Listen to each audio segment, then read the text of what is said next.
Hey everybody, good afternoon. Welcome back to Caddy Girl Garage. So no, I have not been filming much today. I just didn't feel like it, but I have cleaned out all the trash or whatever you want to call it out of this car. There wasn't much. This one was really clean when it got here. Put the skirts back on, but meet Great White. I am scrubbing it all down right now with a Scotch-Brite pad just to make everything look uniform and even. Very nice car, but we're twinning right now.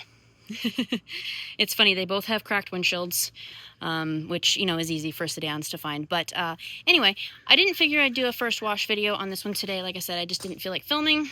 And somebody said the other day on my channel, which I found kind of funny, they said, you know, all you do is wash them and sell them and whatever.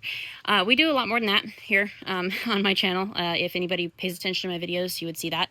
But I didn't want to bore you guys too much with another first wash video.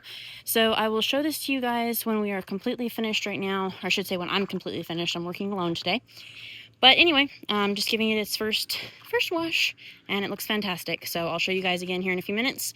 I'm going to do chrome bumpers next, clean all those up. But thanks for tuning into the channel. All right, caddy people, so it's just drip drying, but this is, I call it Great White. Very nice car, very, very solid California car.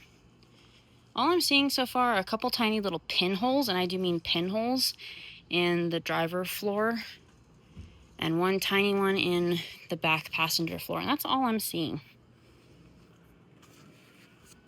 Doors open and shut beautifully. Interior's all there. As you guys can see, those floors are super. Anyway, it is available for sale if anybody's interested. I have a guy coming out tomorrow to look at it. He sounds pretty serious, so it may be gone tomorrow. But there you have it. Sorry I didn't do the whole cleanup video thing today. I just didn't feel like it. But anyway, guys, thank you so much, as always, for watching and supporting the channel. Take care.